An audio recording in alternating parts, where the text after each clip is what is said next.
안녕하세요. 쥐레밭이나 다름없는 인생을 살아온 주부입니다. 친구는 가까이 두고 적은 더 가까이 두라는 말 들어보셨습니까? 친구를 가까이 두면 지혜를 얻고 적을 가까이 두면 깨달음을 얻게 된다는 말이랍니다. 하지만 적이 가까워지니까 저는 인생이 미로 속에 갇힌 듯 어지러워졌어요. 그때는 한 치 앞에 안 보이는 안개 속을 혼자 걷고 있는 것 같았네요. 피는 물보다 진하다는데 저는 가족이 남보다 못한 존재들이었어요. 천륜은 하늘도 못 끊는다는데 이대로 살다가는 천륜이 제 목을 조여올 것 같아서 이를 악물고 끊어냈습니다.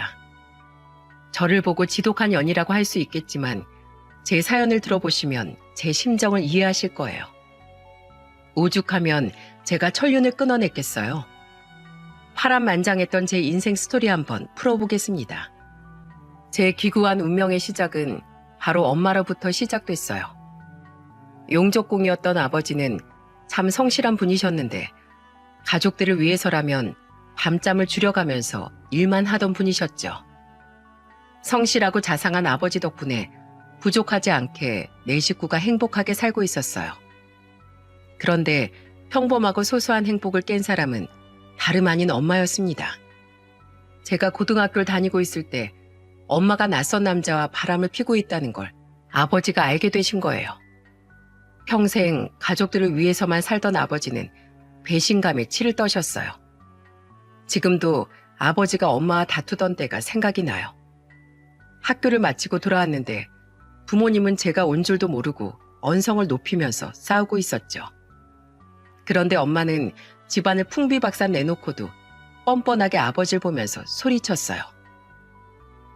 당신이 돈만 많이 벌어왔어도 이런 일 안 생겼어. 스스로 한번 생각해봐. 맨날 일한다고 얼굴 한번 보기도 힘든데 그렇게 벌어온 월급은 쥐꼬리만 했잖아. 당신이야말로 나한테 미안해야지.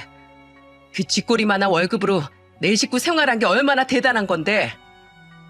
그 입 못 다물어? 미치려면 곱게 미쳐. 바람도 모자라서 아주 집안을 말아먹고 그런 말이 나와?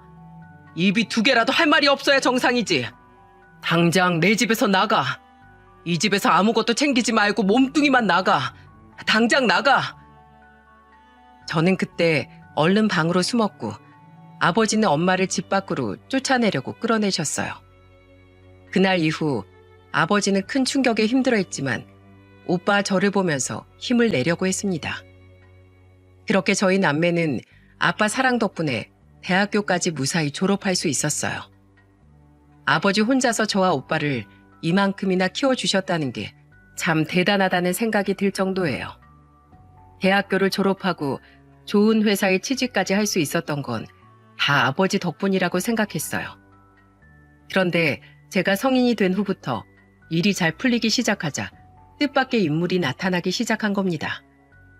바로 연락이 끊겼던 엄마가 어떻게 알고 제가 다니는 회사까지 찾아왔던 거예요. 그런데 아무리 엄마라도 바람나서 쫓겨났는데 오랜만에 본다고 반가웠겠습니까? 저는 회사 앞에서 엄마를 마주치고 그대로 지나치려고 했는데 엄마는 저를 반갑게 부르면서 말하더군요.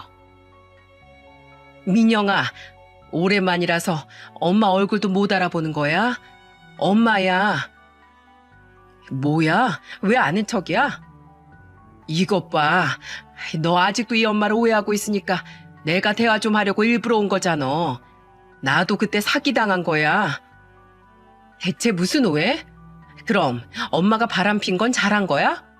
우리 사이에 풀 오해가 뭐가 있는데? 너도 이제 머리 컸으니까 잘 생각해봐. 그때 내가 그렇게 큰 돈을 어떻게 가지고 있었겠어? 나도 사기당한 거라고. 투자 권유했던 사람이 안 만나주면 돈 안 주겠다는데 어떡하냐고. 어쩔 수 없어 만난 거라고. 이게 말이야 방구야? 엄마, 아니 진짜로 난 엄마라고 부르고 싶지도 않아. 몇 년 만에 찾아와서 창피하지도 않아? 바람 핀 것도 모자라서 집안까지 말아먹고 무슨 변명을 하려고 찾아온 건데? 나한테 듣고 싶은 말이 대체 뭔데? 그래, 어디 한번 드러나 보자. 뻔뻔하게 날 찾아온 이유가 뭐야 대체? 말 같지도 않은 소리를 하면서 변명이라고 늘어놓는 엄마를 보니까 참 어처구니가 없더군요. 그래서 철면피처럼 찾아온 이유가 뭐냐고 따져 물었어요. 그랬더니 뭐라는 줄 아십니까? 아주 기다렸다는 듯 눈을 반짝이면서 제 손을 덥석 잡고 말했어요. 너 이제 취직도 했으니까 대출 잘 나올 거 아니야. 너 그래도 고등학교 입학할 때까지 내가 키웠어. 키워준 값으로 500만 원이면 싸게 해줬지. 그래서 그거 받으러 왔다고? 그래, 그 돈 줄 테니까 다신 찾아오지 마. 내가 죽었다고 해도 절대 오지 마. 난 정말 엄마 꼴도 보기 싫어. 그 순간 500만 원만 달라면서 눈을 반짝이는 엄마를 보니까 정말 소름이 돋았습니다. 그리고 정말 엄마가 아니라 거머리처럼 느껴졌어요. 이미 회사까지 알게 됐으니까 앞으로도 이런 식으로 나타나 돈을 달라고 쫓아올 것 같았습니다. 그래서 전 차라리 500만 원 주고 질긴 인연을 끊어내려고 했어요. 그래도 제가 친딸인데 약속을 어길 거라고 생각도 못한 겁니다. 조금의 양심이라도 있다면 500만 원 받고 미안해서라도 못 올 줄 알았어요. 그런데 이미 철면피 같은 얼굴로 인생을 살아온 엄마는 그 후로도 제 회사를 방앗간 들리듯이 찾아오기 시작했습니다. 오죽하면 회사 보안 요원도 엄마 얼굴을 기억할 정도로 진상짓은 다 하고 갔어요. 제 이름까지 거론하면서 엄마는 회사 로비에서 생쇼를 하는 겁니다. 한 번은 로비에 대자로 누워 제가 나올 때까지 못 나간다고 고집 부린 적도 있었어요. 그래서 회사 건물 보안 요원한테 강제로 끌려 나간 적도 있을 정도랍니다. 진짜 회사에서 얼굴을 못 들 정도로 너무 창피했었어요. 상황이 이 정도까지 되니까 저는 엄마한테 빌어보기도 했습니다. 엄마, 제발 좀 나 좀 살자. 내 인생 이렇게 망치고 싶어? 대체 왜 그러냐고. 그러니까 이게 진짜 마지막이야. 딱 1,000만 원만. 진짜 1,000만 원만 주면 다시는 안 온다. 내 맹세아마. 날 죽여. 차라리 날 죽이라고. 엄마 정말 친엄마 맞아? 어떻게 자식한테 이럴 수가 있어? 어? 너무 답답해서 펑펑 울면서 제발 그만 좀 하라고 빌었어요. 그랬더니 엄마라는 인간이 저한테 무릎을 꿇더군요. 그리고 저한테 싹싹 빌면서 정말 황당한 소리를 하더군요. 내가 이렇게 싹싹 빌게. 정말 다시는 안 올게. 그러니까 딱 1,000만 원. 정말 마지막이야. 딸이 펑펑 울면서 제발 그만 좀 하라고 말하는데도 이런 말을 하는 엄마라는 인간이 상상이 가시나요? 정말 믿기 힘드시겠지만 저한테 엄마는 이런 사람이었어요. 그래서 결국 각서를 쓰고 저는 그 돈을 해줬습니다. 혹시 아빠나 오빠한테 찾아갈까봐 제 선에서 정리하고 싶었거든요. 각서에는 이런 내용을 써뒀어요. 회사로 찾아오면 딸한테 받았던 모든 돈을 갚는다. 그리고 법적인 소송을 통해 모두 갚는다. 엄마와 딸 사이에 이런 각서를 쓰는 게 정상입니까? 정말 이걸 쓰면서도 저는 제 현실이 정말 기가 막혔습니다. 이제야 좀 사회의 자리도 잡고 살아보려고 하는데 제 앞길 막는 사람이 친엄마라니 진짜 현실이 지옥 같았어요. 각서를 다 쓰고 저는 엄마라는 인간한테 단호한 목소리로 말했습니다. 제발 다시는 오지 마. 그리고 아빠, 오빠 앞에도 나타나지 말고. 정말 최악까지 가고 싶지 않으니까 그냥 남남처럼 살자 좀. 걱정 마. 나도 누울 자리 보고 다리 뻗을 줄 알거든. 다시는 안 올 테니까 잘 먹고 잘 살아라. 저는 이제 정말 이 긴긴 악연이 끊긴 줄 알았어요. 정말 2번 다시 안 보고 살 수만 있다면 소원이 없을 것 같았습니다. 그런데 저는 명절에 모인 아버지와 오빠한테 충격적인 소식을 듣게 됐어요. 명절이라고 오랜만에 다 같이 밥을 먹고 있다가 저는 그동안 있던 일을 털어놨었죠. 그런데 오빠가 놀란 목소리로 저를 보면서 말하더군요.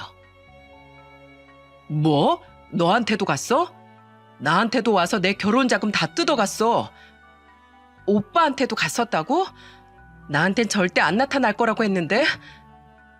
오빠 제가 벙찐 표정으로 얘기하자 아버지는 그 소식을 듣고 숟가락을 바닥에 패대기 치면서 노발대발 화를 내면서 소리쳤어요. 이 미친 여편네를 아주 확 그냥. 서방 돈도 모자라서 이제 자식들 돈까지 탐내. 넌 바보같이 그 돈을 왜 줘? 한 번만 더 나타나면 바로 이 아버지한테 전화해. 알겠어? 아버지가 화를 내면서 하는 말에 저는 황당한 목소리로 대답했습니다. 아빠, 회사 앞에서 소리 지르고 내 이름 부르면서 들어눕고 생쇼를 하는데 그걸 어떻게 막아? 안 주면 평생 저럴 것 같았다니까? 아빠 같았으면 안 줄 수 있겠어? 취업도 어렵게 했는데 내가 그만둘 수도 없고 나도 진짜 미치는 줄 알았어.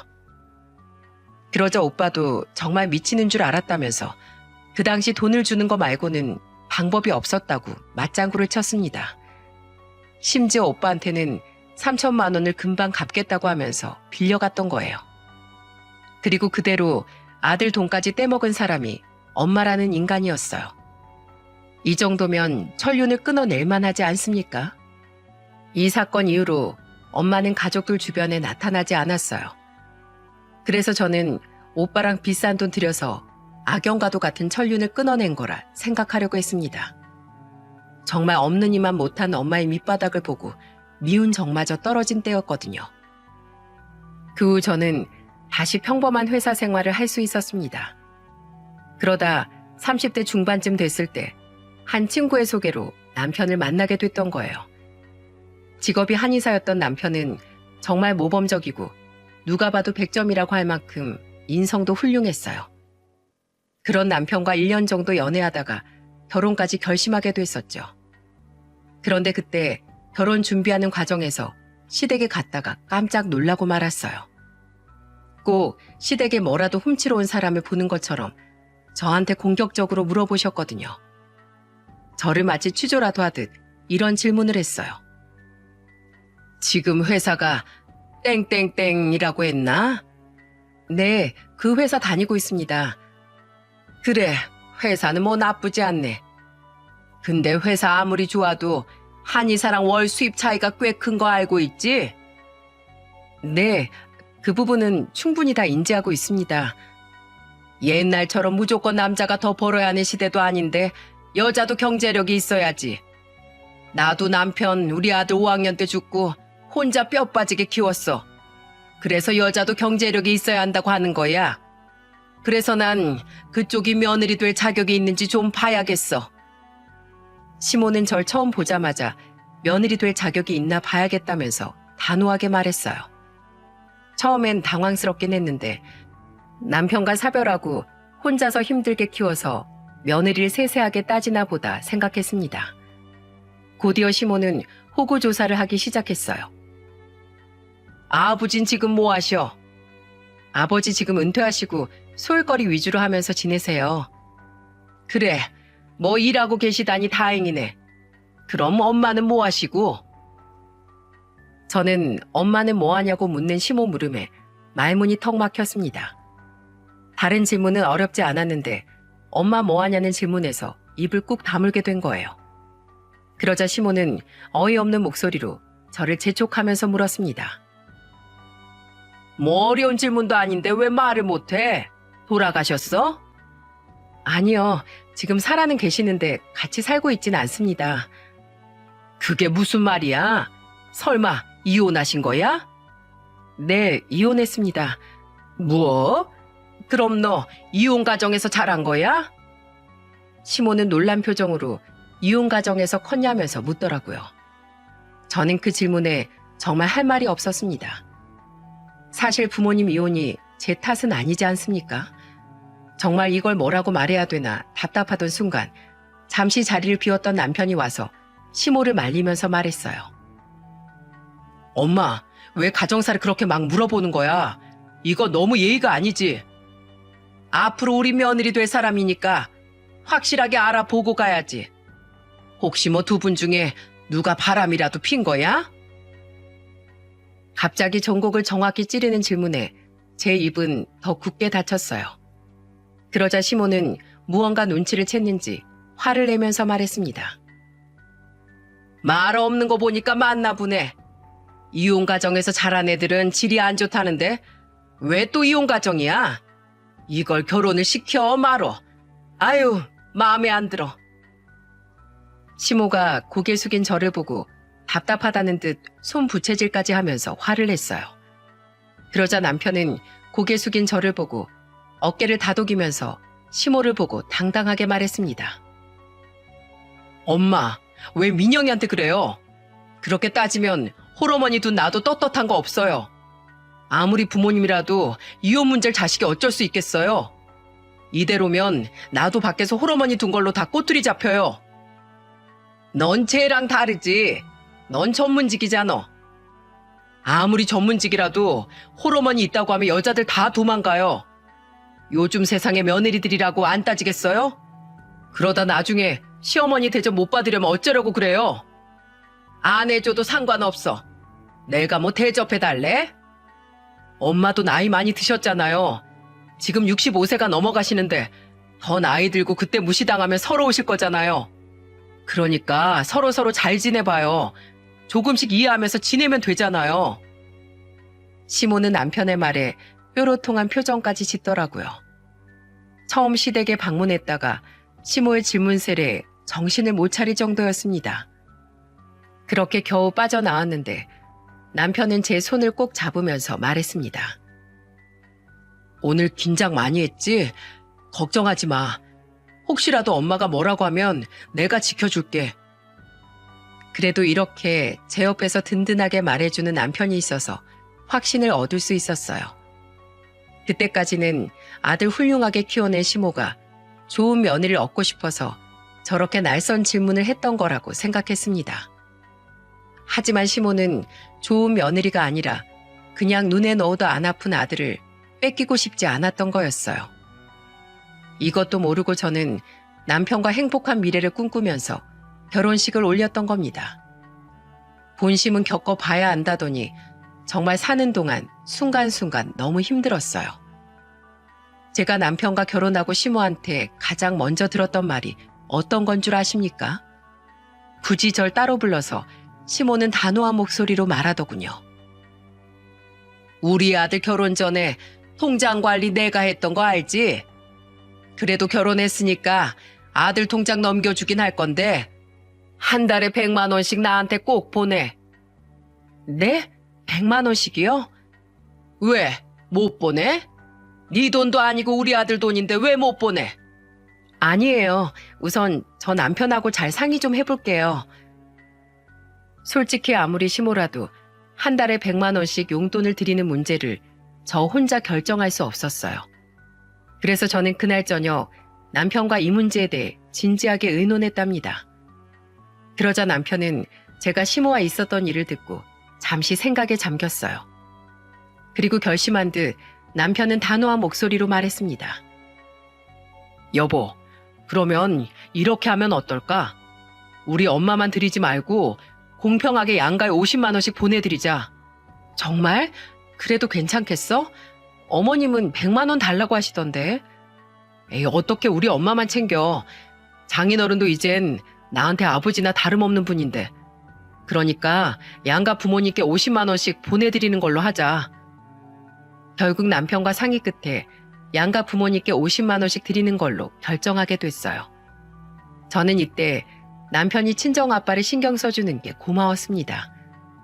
그런데 잘 결정했다고 생각한 순간 제 인생은 거대한 불행이 닥쳐오고 있었어요. 남편이 진료 보느라 바빠서 제가 시모한테 이런 사실을 전화로 말씀드렸죠. 그러자 시모는 이해할 수 없다는 목소리로 화를 내면서 말하더군요. 너희 집에서 우리 아들한테 한 게 뭐가 있다고 50만 원을 받아? 너 지금 나한테 100만 원 주기 싫어서 머리 쓴 거지? 어머님, 저도 일하고 있잖아요. 그리고 남편이 그렇게 먼저 양가에 공평하게 50만 원씩 주자고 한 거예요. 됐어. 난 무조건 100만 원 줘. 지금 그 말씀 남편이랑 상의해 볼게요. 저 혼자 결정한 문제가 아닌 것 같아요. 끝까지 본인은 100만 원을 달라면서 억지를 쓰는 시모 때문에 정말 황당했습니다.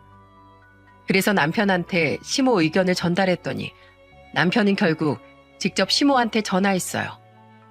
그리고 시모한테 단호한 목소리로 말하더군요. 엄마, 50만 원 싫으시면 그냥 용돈 안 드릴게요. 저 혼자 버는 것도 아니고 맞벌이 하는데 어떻게 엄마만 용돈을 드려요? 어떻게 하실래요? 50만 원도 아예 안 받으실래요? 아니, 내가 너 한의사 만들었는데 왜 내가 똑같이 50만 원을 받아야 하냐고? 그럼 용돈 아예 드리지 말까요? 싫으시면 아예 안 받는 것도 방법이에요. 누가 안 받겠대? 50만 원이라도 꼭 보내. 시모는 결국 고집을 부리다 남편이 초강수를 두니까 용돈 50만 원을 받기로 했어요. 하지만 이건 괜히 잠자는 시모의 코털을 건드린 시초가 됐답니다. 제가 시댁에 가면 시모는 저를 위아래로 훑어보면서 쑤아 붙이듯이 말하기도 했어요. 넌 뭘 입어도 폼이 안 사네. 태어나길 그렇게 태어난 것 같은데 괜히 비싼 옷 사서 못 내겠다고 사치 부리지 말어. 알겠어? 내가 지켜볼 거야. 늘 이런 식으로 시댁만 가면 시모는 저를 감시라도 하듯 새로 산 물건이 없나 귀신같이 찾아내려고 했습니다. 그런데 정말 사치가 심했던 사람은 따로 있었어요. 그 사람이 누구였는 줄 아십니까? 바로 막내 시누이였습니다. 둘째 시누이는 초등학교 선생님이었는데 시집가서 가정을 꾸리고 잘 살고 있었어요. 성격도 좋고 배려가 몸에 밴 둘째 시누이는 저랑도 아주 잘 지냈습니다. 하지만 셋째 시누는 정말 어디서 저런 게 나왔을까 싶을 만큼 남편과 둘째 시누이와는 완전히 딴판이었어요. 한 번은 제가 첫째를 임신했을 때 집에 있던 절 찾아와 당당하게 말하더군요. 새언니, 저 카드 좀 줘요. 네? 카드는 왜요? 원래 오빠 카드 썼는데 이젠 새언니가 관리한다면서요? 이번에 친한 친구가 완전 능력 좋은 남자랑 결혼하는데 거기에 힘 좀 주고 가려고요. 하객룩 제대로 차려입고 가서 혹시 친구 남편 하객 중에 괜찮은 사람 없는지 찾아보게요. 혹시 알아요? 끼리끼리 논다고 하객 중에도 능력 있는 남자가 있을 수도 있잖아요. 친구 결혼식에 남자 꼬시러 가는 사람 본 적 있으십니까? 친한 친구 결혼식에 축하해주러 가는 게 아니라 남자 꼬시려고 힘을 주고 간다니까 어이가 없었어요. 그래도 원피스 한 벌 사겠다고 하는데 저는 선물이라고 생각하고 한 벌 사주려고 했습니다. 그래서 카드를 주면서 예쁜 원피스 한 벌 사 입으라고 했어요. 그런데 저는 좋은 마음으로 셋째 신우한테 카드를 준 걸 뒤늦게 후회했습니다. 세상에 원피스 한 벌 사러 간다는 사람이 머리부터 발끝까지 다 제 카드로 사고 있는 거예요. 문자를 보니까 원피스 62만 원, 가방 300만 원, 구두 30만 원까지 입이 떡 벌어지는 가격이었죠. 저는 태어나서 이렇게 비싼 금액의 물건을 사본 적이 없었어요. 그래서 바로 셋째 신우한테 전화해서 화를 내며 말했습니다. 아가씨, 지금 뭐 하는 거예요? 원피스만 산다면서요. 언니, 쪼잔하게 왜 그래요? 한의사 남편 잡았는데 신우이한테 이 정도는 써야죠. 지금 그걸 변명이라고 하는 거예요? 일단 알았으니까 그만 쓰고 얼른 와요. 아직 다 못 샀어요. 더 쓸 건데요? 살 게 더 남았다면서 전화를 툭 끊어버린 셋째 신우 때문에 황당했어요. 정말 이대로 두면 한도 초과할 때까지 쓸 것 같아 카드를 정리해버렸습니다. 그러자 셋째 신우가 전화로 화를 내면서 전화하는 게 아니겠어요? 새언니, 지금 뭐 하는 거예요? 카드 분실 신고했어요? 카드가 저한테 없으니까 분실 신고한 거죠. 지금 하루에 쓴 돈이 300이 넘어요. 이게 말이 된다고 생각해요? 와, 진짜 그렇게 안 받는데 엄청 쪼잔하네요. 치사해서 안 써요. 셋째 신우는 화를 내고 전화를 끊어버렸어요. 제가 한의사 오빠랑 결혼했단 이유로 내 카드를 본인 돈처럼 쓰는데 가만 볼 수 있겠습니까? 그래도 예의 있게 부탁했으면 그냥 한번 봐줬을 거예요. 그런데 말하는 꼬라지가 저한테 마치 돈 맡겨둔 사람 같아 저는 분실 신고를 했던 겁니다. 저는 셋째 신우와 있던 일을 남편한테 말하면서 하소연을 했어요. 여보, 막내 아가씨 진짜 너무한 거 아니야? 아니, 친구 결혼식 한다고 해서 원피스 한 벌 사고 싶다길래 좋은 마음으로 카드 줬더니 오늘 300만 원 넘게 쓰고 왔어. 뭐? 막내가 그랬다고? 내가 당신한테 미리 말한다는 걸 깜빡했네. 앞으로 걔한테 카드 절대 주지 마. 직장도 안 다니면서 식구들 중에 제일 돈 많이 쓴다니까. 그래도 막내 여동생이라 불쌍해서 챙겼는데 이젠 당신도 그냥 무시해. 남편이 혀를 차면서 절대 빌려주지 말라고 아주 못을 박았어요. 어쩜 이렇게 삼남매가 다른지 이해가 안 갔습니다. 둘째 신우는 제가 딸을 낳았을 때 예쁜 옷이랑 신발이랑 주면서 자기 일처럼 기뻐하면서 축하해줬어요. 새언니, 너무 축하해요. 아우, 귀엽다. 까꿍, 까꿍. 그래서 남편이 둘째 신우이를 보면서 막내 신우가 반만 닮았으면 좋겠다고 할 정도였죠. 진짜 막내 신우는 제 카드를 그렇게 신나게 써놓고도 고생했다는 말 한마디도 없었습니다. 하지만 제가 셋째 신우를 한심해할 처지가 아니었어요. 제가 육아휴직을 내고 첫째 딸을 돌보고 있을 때 또 불청객이 찾아온 겁니다. 남편이 일하는 한의원은 어떻게 알았는지 엄마라는 인간이 또 나타난 거예요. 어느 날 남편한테 다급한 전화 한 통을 받게 됐어요. 여보, 한의원에 당신 어머니 오셨어. 당신하고 연락이 안 된다면서 연락처 좀 알려달라는데 어떡하지? 절대 알려주지 말고 돈 달라고 해도 절대 주지 마. 그런데 그날 저녁 집에 온 남편한테 저는 어떻게 됐냐고 물었습니다. 그러자 남편은 난감한 목소리로 말하더군요. 나 300만 원 뜯겼어. 내가 정중하게 돌아가 달라고 몇 번이나 부탁했는데 갑자기 난동을 부리더라니까? 남편은 낮에 있던 일을 생생하게 말했습니다. 정중하게 나가라고 했더니 일부러 대기 중인 환자들을 보면서 억울하다는 듯 소리까지 쳤대요. 오랜만에 장모가 왔는데 장모 내쫓는 의사가 여기 있습니다. 여러분들 이게 말이 된다고 생각합니까? 누구 마음카페 회원인 여자분 없어요? 제발 여기 좀 고발해 주세요. 완전히 예의도 없고 장모 알기를 개똥으로 하는 파렴치한 인간입니다. 이것도 모자라 소파에 눕고 아주 쌩 난리를 쳤던 거예요. 그래서 남편은 어쩔 수 없이 300만 원을 주고 겨우 쫓아냈다는 겁니다. 그래서 저는 남편한테 사과를 하면서 신신당부를 하면서 말했어요. 여보, 내가 사과할게. 앞으로 그 여자 또 오면 꼭 나한테 전화해. 돈 냄새를 맡았으니까 또 오겠지 싶었는데 아니나 다를까 한 2주 뒤에 또 왔더군요. 정말 털날 양심도 없는 인간이었습니다. 그때 남편은 그 여자와 실랑이 하다가 저한테 전화해서 또 왔다고 말했어요. 그 소식을 듣고 저는 30분 거리에 있는 남편 한의원으로 달려갔습니다. 한의원에 들어가자마자 그 여자와 정면으로 마주쳤어요. 저는 그 여자 손목을 덥석 잡고 끌어내면서 소리쳤습니다. 여기서 뭐 하는데? 당장 나와! 네 회사로 가니까 너 육아휴직 냈다더라. 그래서 우리 사이가 하는 한의원으로 왔지. 우리 딸 살 많이 쪘네. 요즘 살기가 좀 편한가 봐.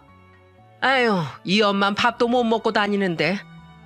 나가, 빨리 나가자고. 못 나가. 돈 줄 때까지 절대 못 나가. 나한테 뭐 돈 맡겨놨어? 대체 왜 그러냐고. 나와 당장. 끝까지 못 나간다고 버티는 그 여자를 억지로 끌고 밖으로 나왔습니다. 그리고 저는 인적이 드문 곳에서 그 여자를 보면서 따져 물었어요. 대체 언제까지 이럴 거야? 당신이 먼저 우리 버리고 간 거잖아. 나 아빠 부를 거야? 이제 상관도 없는 사람을 뭐하러 불러? 마지막으로 딱 3천만 해주면 쥐 죽은 듯이 살게. 진짜 지긋지긋하다. 이거 벌써 잊었어? 그 각서 아직도 갖고 있어? 가족끼린 이런 거 있어도 처벌 못해. 우리나라 법이 그렇다니까. 종이 쪼가리에 네 돈 다 갚으라고 써놔도 남 배째라 하면 그만이야. 그 전에 미리 써둔 각서를 비웃으면서 그 여자는 악랄하게 웃기까지 했습니다. 그 모습을 보면서 속에서 천불이 나더라고요. 결국 저는 참다 못해 10,000원짜리를 그 여자 얼굴에 던져버리면서 소리쳤습니다. 이거나 들고 가버려. 난 한 푼도 못 줘. 그리고 여기 한의원 지키고 있을 테니까 올 거면 와봐. 그땐 아빠도 부를 거니까 각오해. 알겠어? 협박하듯이 말하고 저는 남편을 만나지도 않고 바로 집으로 가버렸어요. 급히 나온다고 근처에 살고 있던 둘째 신우가 딸을 대신 봐주고 있었거든요. 그런데 집에 와보니까 둘째 신우가 아닌 아빠가 계신 거예요. 남편은 제가 그 여자를 끌고 나가는 걸 보고 걱정이 됐는지 아빠한테 도움을 청했던 겁니다. 그래서 급하게 아빠가 병원에 왔는데 이미 제가 그 여자를 끌고 어디론가 간 뒤라 어쩔 수가 없다고 했어요. 그리고 집에 와서 절 기다리려다가 둘째 신우가 있길래 신우이를 보내고 아빠가 계셨던 겁니다. 그때 아빠는 힘없이 돌아온 저를 보면서 단호하게 말했어요. 내가 제대로 정리 못한 것 같아서 미안하다. 이 아빠가 처리할 테니까 너는 네 딸이나 잘 키워. 사위동까지 넘보는 그 여자 절대 그냥 못 본다. 아빠의 말에 저는 눈물을 쏟았습니다. 그러자 아빠는 저를 안아주면서 위로를 해주셨어요. 그 아버지는 남편 한의원 근처를 감시하기 시작했고 결국 2주 만에 나타난 그 여자를 딱 마주치게 됐어요. 건물 입구에서 그 여자를 보자마자 아빠는 그 여자를 한의원에서 가장 먼 곳으로 끌고 갔습니다. 그리고 그동안 쌓인 울분을 제대로 응징했다고 했어요. 하지만 아빠는 이 일로 경찰 조사를 받게 된 겁니다. 그래도 아빠는 속이 다 시원하다면서 단호하게 말했어요. 내가 또 찾아오면 오늘처럼 똑같이 해줄 거라고 아주 못을 박았어. 절대 못 올 거야. 감히 내 사위까지 등쳐먹으려고 해? 아주 본때를 보여줬다. 나한테 다시는 안 온다고 싹싹 빌었으니까 절대 못 올 거야. 앞으로 또 나타나면 나 불러. 난 벌금 물면 돼. 그깟 벌금보다 내 사위 내 딸이 제일 중요해. 아주 내 속이 다 시원하다. 아빠는 말로 하면 그 여자가 안 들었기에 이제 최후의 방법을 썼던 겁니다. 정말로 남편한테 너무 미안했어요.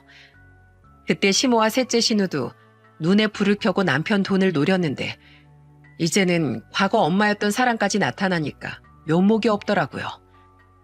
시모는 편의점을 운영하고 있었는데도 늘 남편한테 사사건건 바라는 게 많았습니다. 그런데 남편이 한의원에 있으니까 집에 있는 절 찾아와 트집을 잡았어요. 제가 첫째를 낳고 연년생으로 둘째를 가졌을 때 시모와의 갈등이 극으로 치달았죠. 그런데 시모는 저한테 꼭 터무니없는 말들만 했어요. 통장 관리를 제가 하니까 저한테 시모는 다짜고짜 이런 말을 했습니다. 우리 막내 결혼하는 거 알지? 그러니까 1억만 줘봐. 네? 그런 돈이 어딨어요? 왜 그런 돈이 없어? 너 우리 아들이 벌어오는 돈으로 뒷주머니 차고 있는 거 아니야? 친정으로 돈 보내고 있지? 세상에, 막내 여동생 시집 가는데 남매끼리 1억을 바라는 사람이 어딨어요? 왜 못 줘?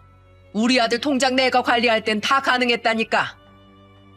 시모는 돈 내놓으라면서 억지를 부리며 소리를 질렀어요. 그런데 그때 마침 퇴근하고 온 남편이 시모의 발악을 듣고 화를 내면서 소리쳤습니다. 엄마, 이게 뭐 하시는 거예요? 이 사람 지금 홀몸도 아니잖아요. 너 지금 엄마한테 소리 질렀어? 어? 적당히 좀 하세요. 그동안 저한테 얼마나 받았는지 아세요? 이제 못 도와주니까 제발 그만 좀 오세요. 남편은 진절머리가 난다는 듯 시모를 보면서 소리쳤어요.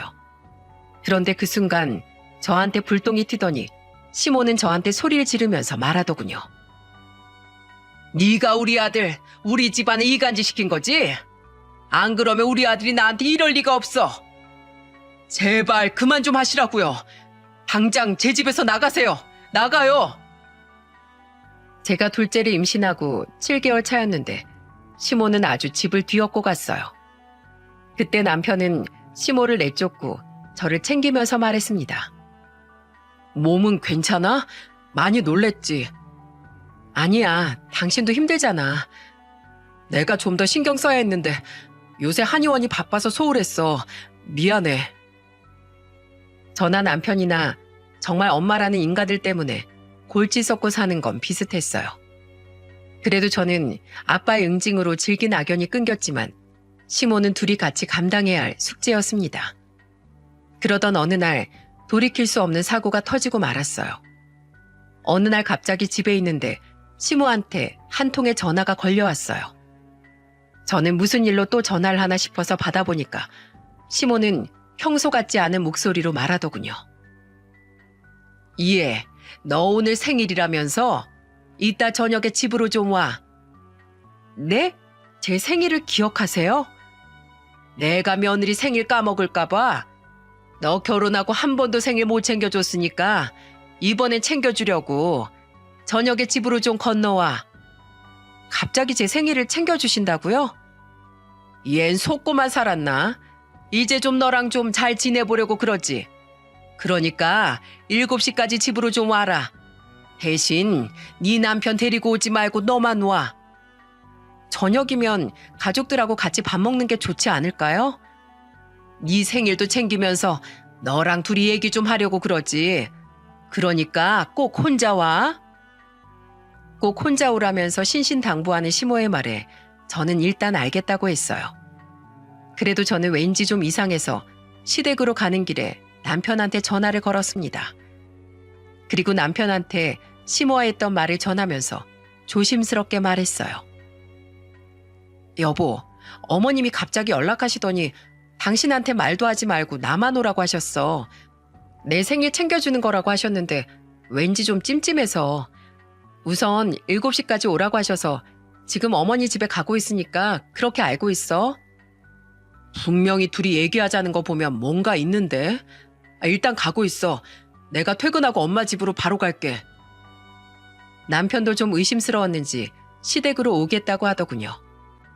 평소 저만 보면 못 잡아 먹어서 안달인 시모가 생일 챙겨준다고 하니까 좀처럼 믿기 힘들었던 겁니다. 그런데 시댁에 도착하자마자 저는 시모가 왜 생일을 챙겨주겠다고 했는지 단번에 알 수 있었죠. 시모가 차린 생일상을 보고 기절초풍했거든요. 아무리 미워도 며느리인데 미역국 정도는 있을 줄 알았어요. 생일에는 미역국이 기본 아닙니까? 하지만 시모는 기상천외한 생일상을 준비한 겁니다. 그때 상에는 편의점에서 파는 모든 게 올려져 있었어요. 심지어 김치마저도 편의점에서 파는 김치를 접시에 옮기지도 않고 봉지 입구만 뜯어서 올려둔 거예요. 이런 생일상 예상이나 하셨습니까? 편의점 도시락부터 컵라면에 족발, 빵까지 전부 다 편의점 음식이었어요. 입이 떡 벌어진 채 보고만 있으니까 시모는 아무렇지 않은 목소리로 말하더군요. 뭘 그렇게 써 있어? 고사지네? 이거 다 편의점 음식이잖아요. 이게 절 위한 생일상이라고요? 편의점 음식은 뭐 음식 아니니? 내가 어제 몸이 좀 안 좋아서 음식 못 하겠더라고. 평소에 나도 편의점에 있을 때 먹는 건데 먹을만 해. 어서 먹어. 저는 너무 황당했어요. 여러분, 진짜 광경을 직접 보면 여러분들도 기겁하실 겁니다. 편의점 음식들이 이렇게 쫙 차려져 있는데 어이가 없는 거예요. 그러면서 계속 앉아서 먹으라고 보채는 시모 때문에 저는 상 앞에 앉을 수밖에 없었습니다. 저는 숟가락을 들면서 시모한테 넌지시 말했어요. 어머님도 좀 드세요. 몸도 안 좋으신데 이거 다 차리셨다면서요. 난 괜찮어. 아까 밥 먹었어. 얼른 너 먹어. 시모는 먼저 먹었다면서 저한테 먹으라고 보챘습니다. 결국 울며 겨자 먹기로 겨우 한 수저 떠서 먹었어요. 그때 남편이 들어오면서 제가 앉아있는 생일상을 보고 황당한 목소리로 시모한테 물었습니다. 엄마, 이게 다 뭐야? 넌 왜 여길 왔어? 뭐긴 뭐야, 보면 몰라? 며느리 생일상이지. 뭐? 나 진짜 창피해서 못 살겠어. 며느리 놀리는 것도 정도껏 해야지. 임신한 며느리한테 이런 거 주고 싶어요? 제발 어른이면 어른답게 좀 행동하세요. 내가 며느리 사랑한 만큼 차려준 건데 왜 난리야? 남편은 뻔뻔하게 말하는 시모를 보고 화를 진정하지 못했어요. 결국 화가 잔뜩 난 남편이 진정하려고 찬물을 마시러 주방으로 갔습니다. 근데 물을 마시려던 남편이 무언가를 보고 기겁을 하더라고요. 바로 편의점 음식들 포장 용기였는데 그걸 본 남편이 그걸 다 들고 와서 시모 앞에 던지면서 소리치더군요. 지금 유통기한 3일 지난 걸 임신한 며느리한테 준 거예요? 엄마, 대체 무슨 생각으로 이러시는 건데요? 쓰레기통 보니까 유통기한이 죄다 지나 있잖아요. 일부러 그러는 거잖아요. 대체 왜 그러시는데요? 진짜 유별나다. 나도 편의점 음식 유통기한 지난 거 잘만 먹어. 그래도 이렇게 쌩쌩하잖아. 엄마, 임신한 며느리한테 유통기한 지난 음식들 먹이고 잘못되면 책임질 거예요? 왜 그래요 대체? 저게 먼저 우리 사이 이간질해서 네가 이렇게 변한 거잖아. 엄마한테 인색한 애가 아니었는데 너야말로 정신 차려. 바람나서 이혼한 엄마한테 태어난 저런 천한년한테 놀아나지 말라고. 내가 널 한의사까지 만들어놨는데 무슨 말버릇이야? 예절이요? 제가 아니라 엄마나 똑바로 배우세요. 그리고 다시는 저 찾지 마세요. 엄마가 날 키웠다고요? 엄마 돈으로 크긴 했어도 저 돌봐준 사람은 가정부였잖아요. 그리고 그때 저 키우면서 쓴 돈 그동안 다 뜯어갔는데도 부족하세요? 오늘 일은 평생 잊지 않을 겁니다. 오늘부로 아들 죽었다고 생각하세요. 2번 다신 찾지 마세요. 맞아요.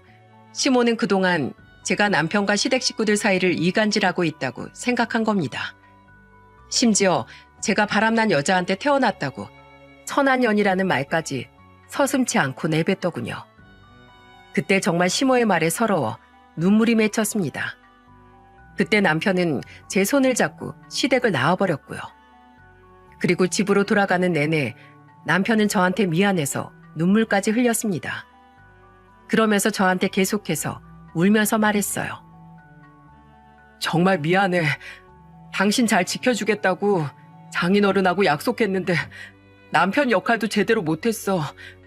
지금부터라도 잘못된 거 다 바로잡을게. 미안해 정말. 그래도 나 이해해주고 이렇게까지 해줘서 고마워.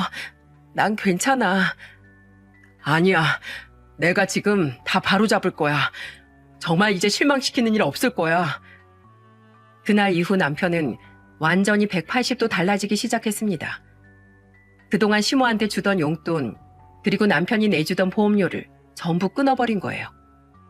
그러자 시모는 또 저를 찾아와 노발대발 화를 내더니 머리채까지 잡고 화를 냈어요.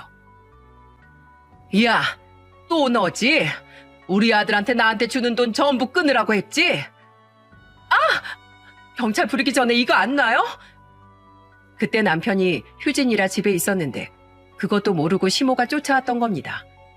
방에 있던 남편이 제 비명소리를 듣고 나왔다가 시모를 보고 발견하고 버럭 화를 냈어요. 지금 뭐 하시는 거예요? 아들, 이거 완전 불려시야. 속지 말어. 얘 때문에 엄마 이렇게 버릴 거야? 엄마요? 저를 아들이라고 생각은 하세요? 돈 끊으시니까 이러시는 거잖아요. 제가 아니라 돈 때문에 이러는 거잖아요. 이제 엄마 본심 알았으니까 제발 연 끊고 살아요. 전 이제 지긋지긋해서 고아라고 생각할 거니까 가세요. 가라고요. 남편은 울분을 터뜨리면서 시모를 밖으로 끌어냈습니다. 그때 시모는 편의점 운영이 어려워서 돈에 반 미쳐 있을 때였어요. 그래서 한푼이 아쉬운데 남편이 용돈을 끊으니까 눈이 돌아서 찾아온 거였죠. 그렇게 겨우 시모를 쫓아냈더니 또 누가 전화했는 줄 아십니까? 바로 셋째 신우였죠. 셋째 신우는 다급한 목소리로 남편한테 전화했어요. 오빠, 나 결혼자금 오늘까지 보내준다며. 엄마가 오늘 준다고 했는데 왜 안 보내? 나 지금 시댁에 얼마나 난감한 줄 알아? 내가 네 결혼자금을 왜 줘? 넌 돈이 없어서 못하는 게 아니라 가정을 꾸릴 자격이 없는 애야. 제발 남의 인생 망치지 말고 철이나 좀 들어.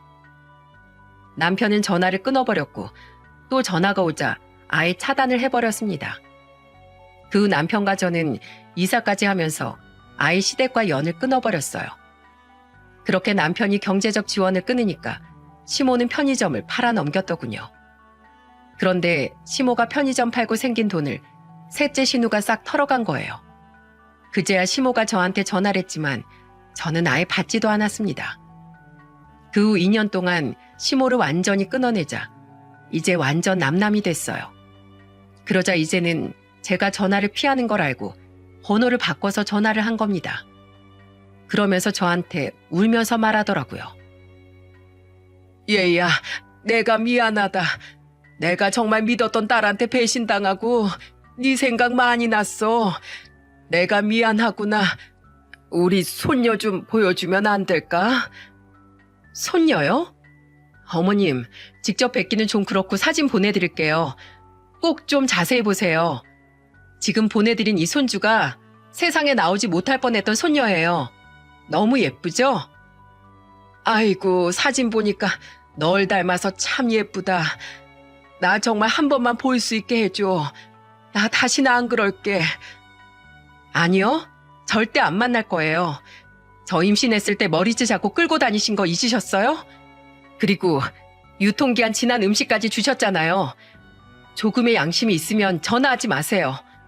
그리고 사진 보면서 평생 반성하고 사세요. 아셨어요? 정말 다신 연락하지 마세요.